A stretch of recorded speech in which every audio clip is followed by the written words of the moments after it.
Hey mediators, if you ever seem to get stuck in some mediations despite using your best skills, the same skills that work in most of your other mediations, it might be because one or more parties may have a high conflict personality. If so, there is hope for helping them. We offer a training for family mediators and another one for all other mediators to learn the necessary skills for handling your high conflict cases. Bill Eddy's settlement rates increased from around 75% in high conflict cases to above 90% using the new Ways for Mediation model he created. These trainings are a combination of on-demand, which you can watch 24/7, and Zoom training directly with Bill. You'll find the link for this in the show notes below. Sign up at highconflictinstitute.com/upcoming-courses. Email us at info@highconflictinstitute.com or just send us a message through our socials.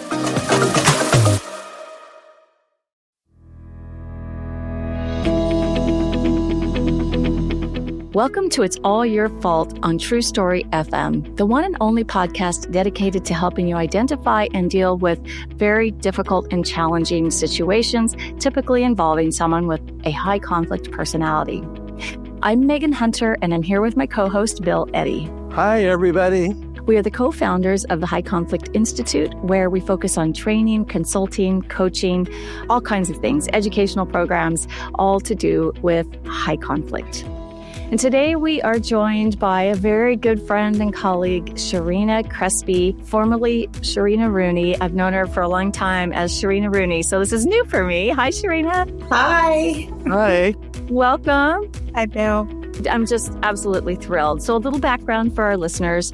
Shehrina and I met through a nonprofit called the Black Sheep Project. It must have been 10 or more years ago, which was focused on helping those with borderline personality disorder.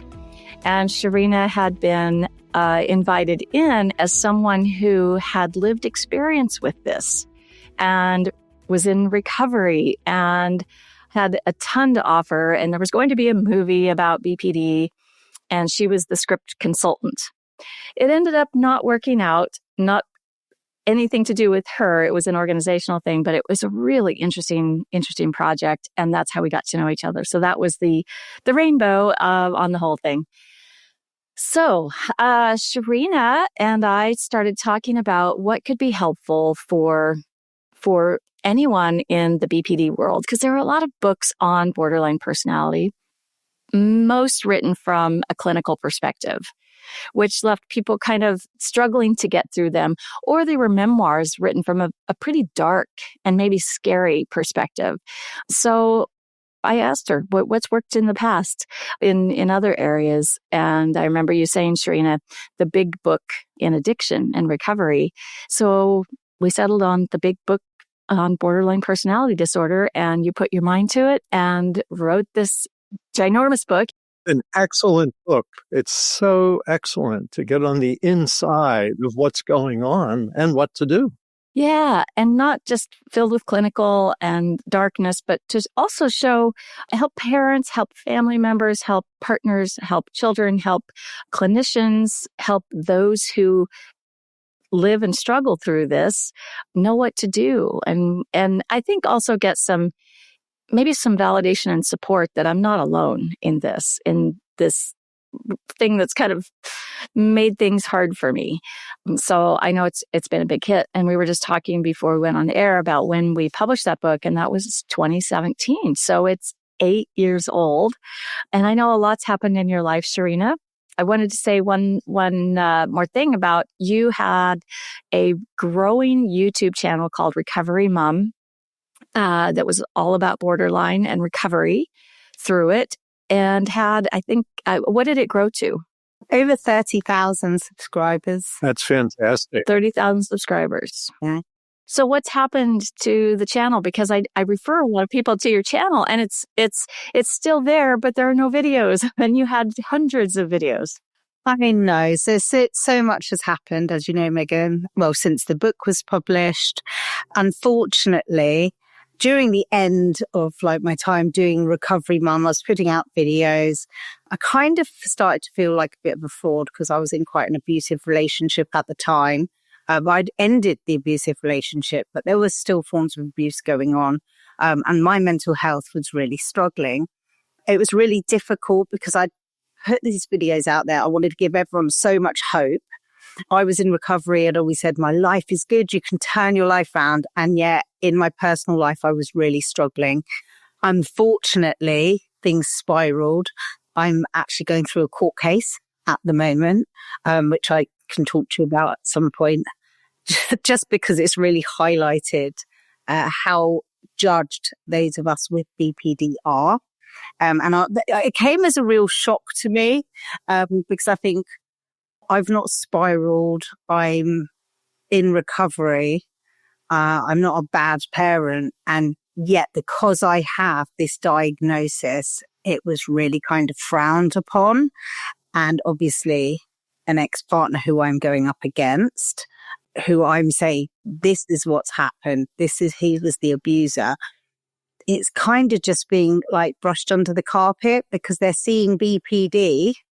And so nothing else matters. Obviously, I'm the problem because I have BPD. And the ex-partner has used that in the court case time and time again. It's due to BPD, and it's coming up continually. And I just think, no, this isn't due to BPD. Like, certain things happened. I mean, obviously, he's got his spin on it and changed it. But it wasn't because of the BPD. It was because I was in an abusive relationship. You were putting me through trauma.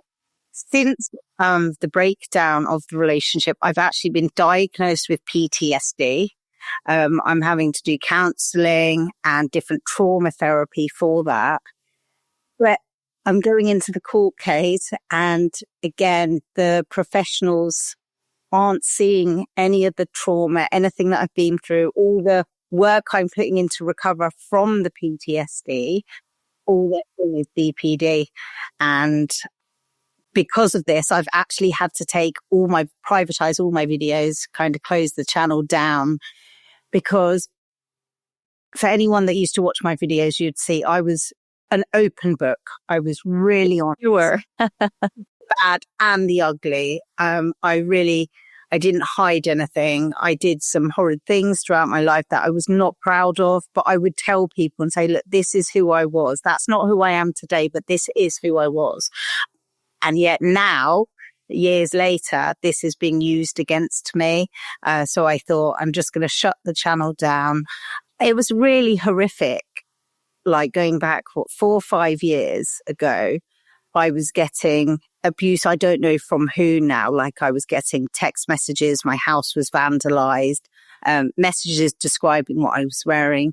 I had to go to the police, and the police said, well, you've got a big channel with lots of subscribers. It could be one of them doing it, which I didn't believe, because the subscribers that I had, I was really close with. We kind of built a kind of online relationship where we'd talk and I could help them. I'd always try to reply to everyone. But it got so bad I had to have panic alarms put in my house. So for that reason, I came off all social media. And I kind of hidden away. This is the first time I'm like back and I'm online, and I feel very, very nervous because last time I did it, I didn't have PTSD then, and I do now.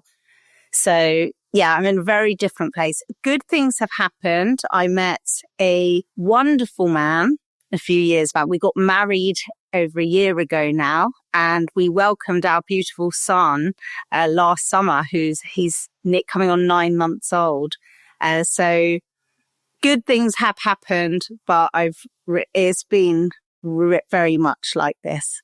I just want to comment that you're such a good example of the difference between being in recovery and the before times, because that's where your insights in the book are so helpful to understand what was going on when you were active in your BPD. But in recovery, and as a lawyer, I've just constantly had that same struggle of trying to explain to other lawyers and judges that being in recovery is a world of difference.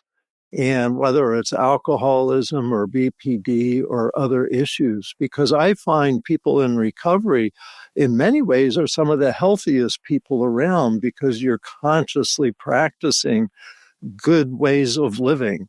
And so I just want to give you a lot of credit and also add one of the most important things I think is self-awareness. And you have so much self-awareness.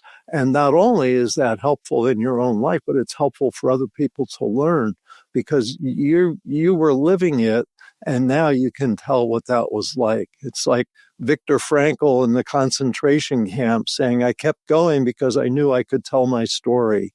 So we so appreciate you telling your story and also being on today. Yeah. I guess I see this as being very helpful for the legal community and particularly in family court because there is, this big thing of BPD being a scary, scary disorder. And, we talk to judges, we talk to lawyers and, what do you do with this? Well, they don't know what to do. And it seems to have a big red banner on it or circle with a cross, right?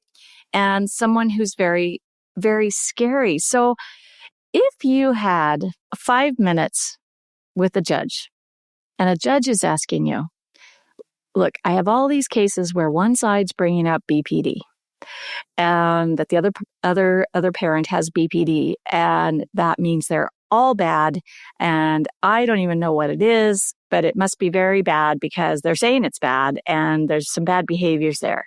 So I think that parents shouldn't have time with their children or very much time or, all these restrictions around it. And they say to you, Shehrina, tell me, what is BPD? And what should I do about it as a judge? I know, big question. It is where to start. Unfortunately, the name BPD has a huge stigma attached to it. We know that. I mean, I'm comfortable with the name borderline personality disorder, but I think a lot of people, it's a dirty word, basically. I saw it used. I don't know if you followed a few years back, the Amber Heard Johnny Depp trial. And in the comments, the amount of people that were saying she's BPD. And now I'm very much on Johnny Depp's side. I don't believe she's BPD. I believe she's a narcissist. But the two often get confused. And again and again, I was seeing in the comments and I was getting so frustrated because it's just BPD. It's just BPD. And I'm like, no, that's not. It's narcissism. It's not BPD. I would say to a judge, if you've got someone with BPD in front of you, the advice I would say, are you talking about if children are involved? Right, if there's children involved. Yeah. First of all, don't just focus on the BPD. Focus on the person. What support network do they have? What are other people saying? What are the schools saying? Are the children always in school? Are they thriving? Are they doing well?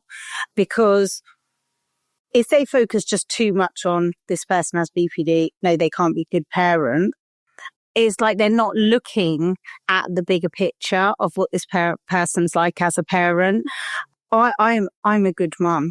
My children come first. Even in my darkest days when I've really struggled, I've lent on people like my mum for support. Obviously, I have my husband. Luckily, I don't have those dark days now. So that's not to say they won't come. It happens. Recovery is like this. Yeah. But you did, right? In the past, when you did have darker days, you had supports and not everyone will have supports, but I think most people might. Your mom, your stepdad, you had me, you had others Yes, you were so helpful. Yes, I did. And I'm really fortunate. I'm so fortunate to have had that. Obviously, not everyone does have that, but is the person that you're saying has BPD, are they self-aware? Because self-awareness is huge. If they've asked for help, they're already on the way to recovery.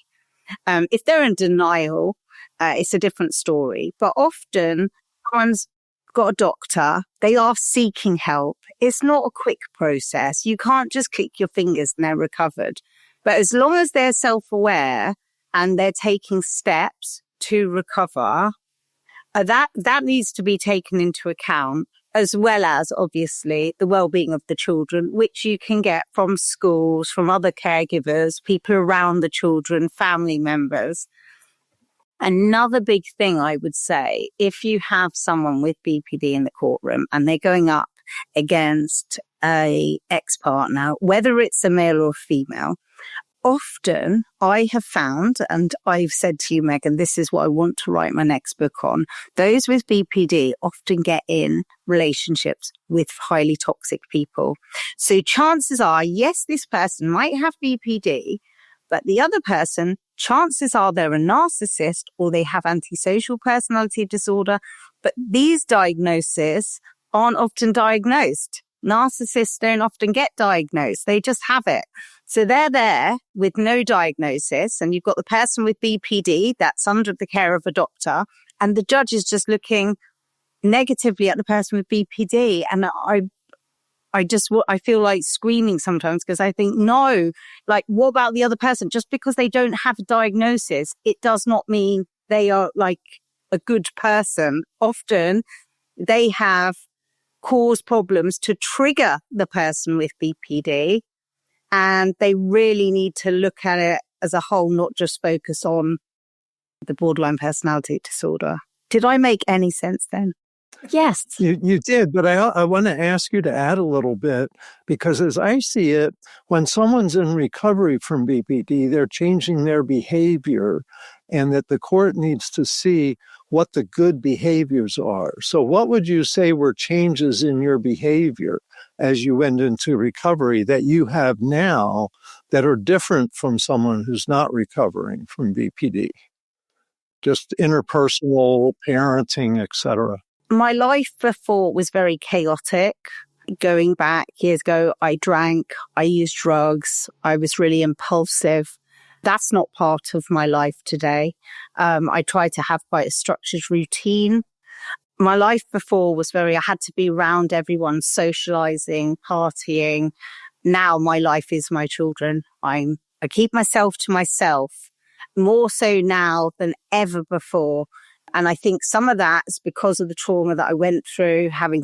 I really kind of learned the hard way, like, don't trust everyone. I was so trusting.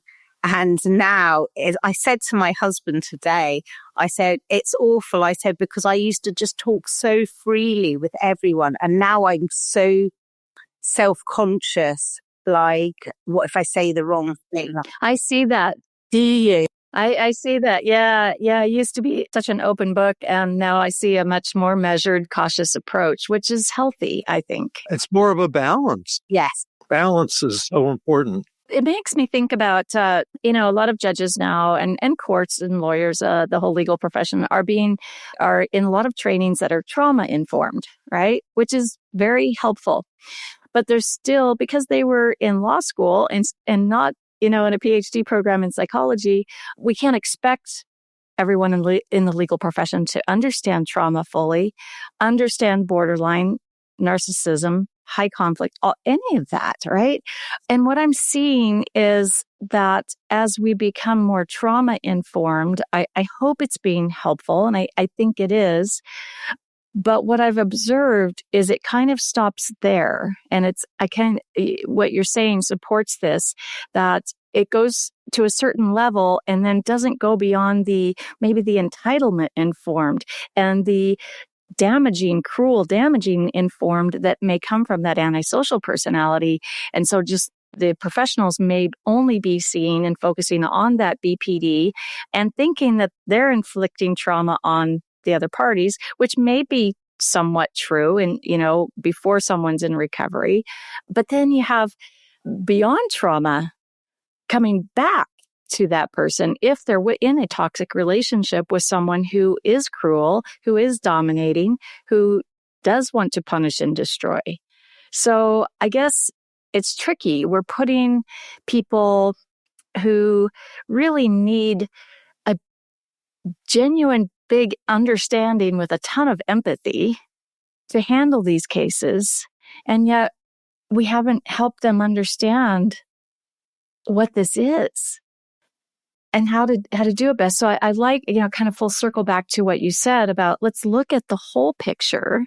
And okay, legal professionals, we can't expect you to understand all aspects of any of this, but look at that big picture and what's happening in the parenting, what's happening with the children, and look at maybe the reduction in incidences. So anyway, I think there's a lot to be learned. I think as well, speak to the children if you can. I know over here we have people called Kafkas, and they come in and they talk to the children, which they did with my children. They spoke to my children because it gives an idea on how the kids are. Are they happy? Are they healthy? How are they doing? If you for a judge, I think of my case, obviously, because it's the only one I've got to think of. If they look at it, you've got the woman here with BPD who he's written down, she loses it, goes mad. And then they look at him, okay, he's got a job, he's working, doing well. It's very easy to think, well, hang on, this is the bad person. What the bigger picture is the time he had mentioned when I went mad and I kicked the door was because he'd locked me out my house in the garden in the freezing cold, and anyone would lose it and be let me in. But then because if it was just any person, they'd say, oh yeah, of course she'd lost it. She was locked out the house. But because I have BPD, they think, oh, that's the BPD playing up. That's the violent temper. That's the impulsivity. That's the self-destructiveness, rather than actually this woman's been through trauma. She's just been abused in the house, flung out in the garden, locked out there. She knows her children are inside the house and she'll do anything to get in that house, screaming, kicking.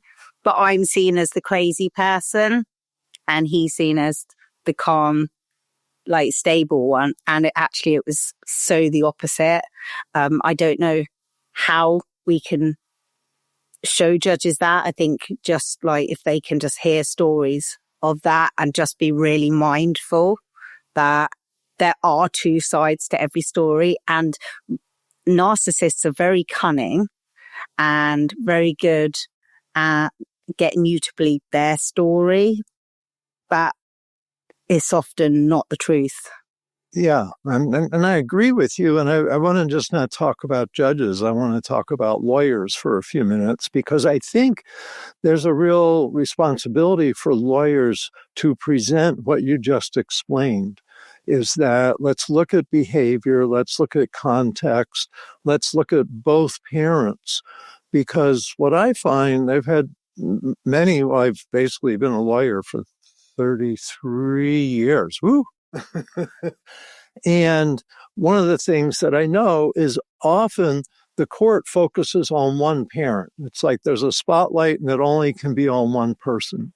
And so if there is a diagnosis, and much of the time there isn't a diagnosis, but there's a pattern of behavior, the thing is to look at both people, as you're saying, but also look at what are the patterns of behavior and present those to the court. Because, someone in recovery, just like with alcoholism or addiction, is a very different person from someone who's drunk, someone who's under the influence. And I see being under the influence of BPD as one way to think of it. And that when someone's in recovery, they're not under the influence of that. They're under the influence of their new thinking and new behavior. But what I tell lawyers and parents when I consult with them is tell the court the three most important things, the three biggest concerns about the other parent, and also the three biggest things explaining what you're doing now. And what I find is often there isn't that focus coming from the lawyers. That lawyers say, here's these 20 things you should know, and none of them stick. So I say, think of the three most important things that you want the judge to know and present those to the court about each person so it isn't just one. Let me just add here something. There's some research I was reading recently talking about BPD and domestic violence. There was a higher incidence of domestic violence from people with BPD, but there also was a higher incidence of victimization of people with BPD.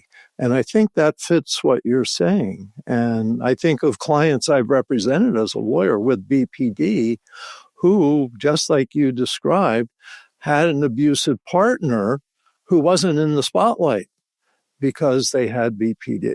So it's so important to look at both people's behavior, but to also make it simple and make sure to present both sides. That's what I think. So now we've talked to judges and lawyers. Well, the thing with BPD, there is a spectrum, and obviously some are higher up that spectrum, some are lower. But also what I found from doing my channel, it was quite common you would get someone with BPD as well as NPD. So they would have borderline and narcissism. And that's where I think the real nasty vindictiveness, the cruelty, that's when you see when it's combined with the narcissist. I've never met or spoken to someone just with borderline personality disorder who has that vindictiveness and cruelness. They can be impulsive, they can have violent outbursts, but they've not got that nastiness. I just want to comment. It's very interesting because lack of empathy is one of the diagnostic characteristics of narcissism and not of borderline personality. So that's very interesting. It's kind of the opposite with borderline, right? Yeah, in some ways, too much empathy. That's what I always say. Those with BPD, they're so empathetic, but often it's people with that high empathy that become the prey to a narcissist. And that's why you then see the two combined and you see those relationships a lot, someone with BPD and someone with MPD. That's a lot of family court. There's that combination. And people have to figure it out. Every single case is different. And I think, lumping the term, I totally agree with you that to me, BPD doesn't tell me much. It gives me some ideas of things to be concerned about. But what's important is what's happening in this case. What are the behaviors in this case and the behaviors of both people? And what do they need to do if they have behaviors that need improvement? The thing is, in a court case, both people are going to be putting across their sides. And I think that's why it's so important to get the views of other people, speak to the children, speak to the school, speak to doctors, because that's what I was able to do. I was able to put forward my medical notes and show, look, I'm in therapy, I'm working hard. But also what I've been able to do is have proof of the abuse, because although I never went to the police and that I was very scared at the time, I did speak to my doctor and that was there on record. So I then got that. But it's hard because when you're in an abusive relationship, when you've got children, so often you're terrified your children are going to be taken away. So you just stay quiet and you try to suck it up and not tell anyone and think maybe things will change and maybe things will get better, and they don't. They get worse and worse and worse. And then I obviously got to the situation now where I'm in court and I'm like, I wish I'd gone to the police. I wish I'd gone all those years ago to the police, because then I'd have all the proof I need and it'd be so much easier. But now I'm in a kind of case where I'm having to prove what I'm saying is the truth. And I've got the other side, which is saying, no, she's got BPD. She's lying. She's got BPD. She's made this up in her head. And naming like every bad BPD trait that he can think of, saying, yeah, she does this. And it's just not true. So I'm really having to fight at the minute. And the criteria for the diagnosis, are there nine criteria? Nine traits, yeah. And as you're in recovery, then you have 8, and then you have 7, and then you have 6, and then maybe 5.5, and it gets better and better. So I think that's important for people to understand. It's like if you start getting the right help, then you do start to recover, and you do get more control over your emotions. And like you said, it's never perfect, but no one is. It's going to be bumpy, and I think if people understood what a struggle BPD is for the person suffering it, that would increase their empathy. If we could figure out a way to name it something, like change the name to something that would show the compassion and empathy and the giftedness of this person who is a whole person, and this is just a piece of it. It could really just change how we talk about and how we see all of this, instead of just seeing it's almost like BPD means bad person disorder, right? And it's really unfortunate because this is just a piece of a person who can get better and better, and it's just hard. So to put someone who is already struggling into systems, and I'm not just saying the family court system, and I'm not saying the family court system is bad. I'm just saying we're just unprepared, to really understand a lot of this, and really that's why we have you here today, is to kind of help everyone understand that you can get better. It's not a bad person disorder. No, I like the name emotion intensity disorder. I'm sure it's called that somewhere in the world, emotion intensity disorder. I like that. Over in the UK, they call it emotionally unstable personality disorder, and I hate that because it's like. Mm-hmm. It just screams like she's nuts, she's hysterical, she's crazy lady, like emotionally unstable. I don't like it, but I like emotion intensity because that's what it is, those extreme emotions. Let me throw in here. So Marsha Lanahan, who developed one of the most well-known treatments, DBT, dialectical behavior therapy, I think at one point she was lobbying for the term emotion dysregulation disorder, because it's really about regulating emotions. And that's what a lot of DBT is teaching people. And it's a learnable thing for most people. And that, I don't know, what do you think of that term, emotion dysregulation? Because I often use that. I like that term. It makes sense. It is what it is. Yeah. And it hasn't got those negative connotations, like it doesn't have that stigma attached that BPD does, unfortunately. Right. It also implies that you can have regulation. I would add that, in my own view, narcissistic personalities have a self-esteem dysregulation, and that they can learn that they're not up here or down here, but they can be, a normal in the middle. Again, learning regulation. And that's a big part of what all of this is. That's why we develop new ways for families to teach people to be more self-regulated in their emotions, their thinking, and their behavior. So I would agree. And emotion intensity certainly fits. So I think we have to think in terms of what to do, what can be done.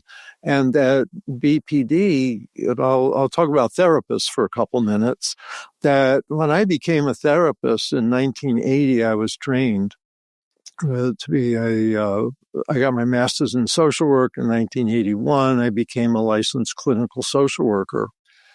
And that was all before becoming a legal professional. And at that time, around 1980, there was a lot of fear of BPD because mostly people didn't know, and they didn't know that people could recover. By 1990s, Marsha Lanahan started having a big influence, did a lot of research, and really totally changed the mental health community of people who were dealing with BPD. But therapists who didn't have any experience with BPD still had the old prejudices. And I would say even today, many mental health professionals not having experience in treatment with BPD have the old prejudices that there's nothing you can do and this is a frightening thing. But people who've been trained in DBT, like I said, I've represented clients. I worked with a lot of clients with BPD in a psychiatric hospital and outpatient clinic with cognitive behavioral therapy and saw dramatic changes. So people no longer fit the diagnosis. So there's just so much lack of knowledge, even in the mental health community. But I think things like you're doing, speaking publicly, writing your book, are really, really helpful. So I want to encourage you to still do that as you do it with balance. Yeah, Shehrina, we're getting a lot of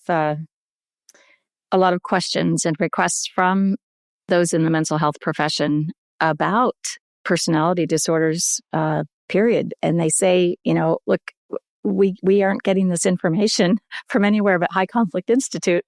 And in fact, I had I gave a 6-hour training to professionals a few weeks ago. And at the end of it, a psychiatrist came to me, introduced himself, and said, I've been in the field for a while, and until today, I didn't understand how personality disorders worked, what they looked like, because in school we were taught to check boxes, Wow. criteria, and so I hope, in the work that Bill and I and everyone, our team at HCI, what we do has. I suppose there's been some skepticism about it because we actually talk about personality disorders, and others are saying we shouldn't talk about personality disorders because, the result can be a stigma against someone diagnosed with BPD, and we don't want that. So we truly want people to understand what we're trying to do is to help the world understand that what's going on and what to do, like Bill says, what to do and not to stigmatize it. And so it's kind of a balance for us as well. And the way I've been talking about it lately is there's a lot of hurting people that are struggling in relationships. And so it's sort of a natural and obvious conclusion that they'll end up in a court situation in some kind of family court or other.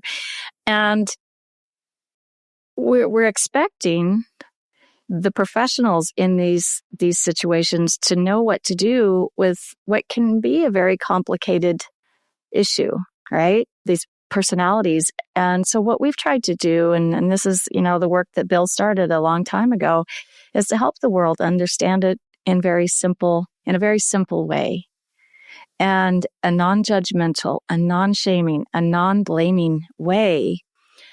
And I think we've maybe move the needle a bit for those who want to learn and who really want to know and want to help. There are others who are still probably afraid of it and not sure, what to think or do. But I think if we truly want to help, we all have to understand this. You have to keep doing it. Knowledge is key. It's the fear of the unknown, isn't it? Yeah. So if people don't know and don't understand, then they're scared of it. I got a 10-year-old son who has autism, and I was kind of terrified. I didn't know how to deal with him. He has the most awful meltdowns. And I just really had to learn about it, get to understand him, know what his triggers are, and work with him. And we're at a much better place now because he still has his meltdowns, but we can deal with them very quickly. And I'm not scared of it anymore, whereas before I was. But that's the thing. It is the fear of the unknown. And if people know about it, they're not going to find it so scary. Yeah. And thank you for that. And I agree. And we're getting many people at trainings. I don't know about you, Bill, but more and more now, people are coming to me during breaks and at the end saying, wow, this is, a lot like autism. There's all or nothing rigid thinking, not just BPD, but, kind of the high conflict pattern of behavior, all or nothing thinking, unmanaged emotions, extreme behaviors. And then for high conflict, you got the blame, right? So they're talking about using the skills we teach with those who, may have some of those behaviors or a diagnosis. So I like to look at all of this as, like you said, Shehrina, on a spectrum. And these are just things that are happening in the brain. So why should we stigmatize BPD if we're not stigmatizing autism? They're both kind of brain differences. And my son has awful meltdowns. Like, he can be violent. I mean, he's young and he's a child, so it's different at the moment. But it's that same kind of thing. Yeah, exactly. And we don't stigmatize autism. We have sympathy and understanding, and we want to know more and to help. But with BPD, it's like, right. But I do think it is because a lot of people with BPD, not a lot, there's a few people with BPD that also have narcissistic traits. And unfortunately, those few have kind of made it seem so much worse, and everyone's tarred with the same brush, and it's really kind of unfair because most people with BPD aren't like that. Let me fill in some research here. So about 20 years ago, there was a big study done in the U.S. of personality disorders, the prevalence. And what they found was that about 40% of people with BPD also had NPD. So it's not unusual that you see that combination, but also I think it was about 20% also have antisocial personality. And I know, because I dealt with these in my court cases, one of my absolute worst cases was a woman making false allegations who I believe, I actually got to talk to her therapist, was released. I'm really surprised I was released. But she said, yeah, my client has BPD and something else. And I said, antisocial? And she said, I can't disagree with you. Wow. And that combination, it was the antisocial that was making her lie. And when people go, someone has BPD or even has NPD, and they lie a lot, it's often antisocial traits. And so people mix these up, and like you said, they don't really know. And I think people also mix it up with bipolar disorder. So I remember a lawyer telling me one day, he says, Bill, my client went bipolar on me yesterday. Well, bipolar disorder tends to be over weeks and months that you see the high, the manic, and the low, the depression. Whereas with borderline, you can have mood swings within minutes. Per second. And I think that's what he was dealing with, but didn't know. And that's why so much education is needed. Like Megan said, I think we need to talk about this stuff publicly so people realize there's a whole range of difference. It isn't just one thing. Another thing I was going to quickly say is, from like all the research and stuff I've done over the years, one of the closest things that I've seen to BPD is complex post-traumatic stress disorder. And we often see people that have BPD have also been through trauma.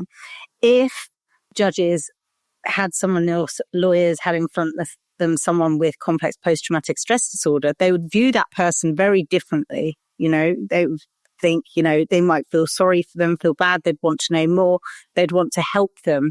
But you hear BPD and it's the opposite effect, unfortunately. Yeah. And for some people, there's unresolved trauma or PTSD in not BPD. And some people have both. That's what people need to understand, that the thing we want to teach is don't make judgments, figure out what the strategy of what to do should be.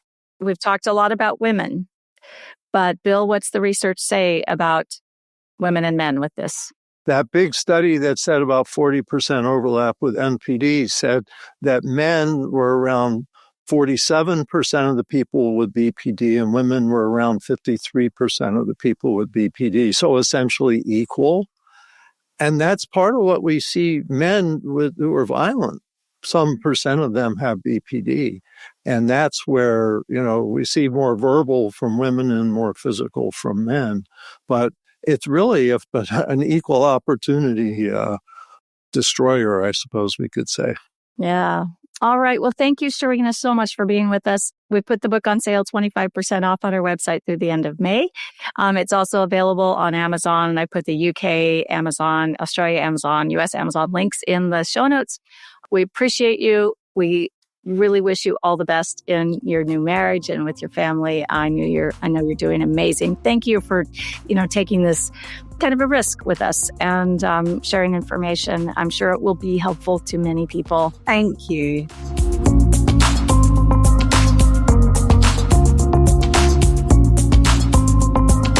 Next week, we are going to be joined by the CEO of the Arizona Trauma Institute, Candace Leozu, and we'll really look forward to that. She has some amazing things to talk about that really have a lot to do with what we're talking about, too. In the meantime, send your questions to podcast@highconflictinstitute.com or submit them on our website at highconflictinstitute.com/podcast. Until next time, keep learning and practicing. Be kind to yourself, be kind to others, while we all try to keep the conflict small and find the missing piece. It's All Your Fault is a production of True Story FM. Engineering by Andy Nelson. Music by Wolf Samuels, John Coggins, and Zib Moran. Find the show notes, and transcripts at truestory.fm or highconflictinstitute.com/podcast. If your podcast app allows ratings and reviews, please consider doing that for our show.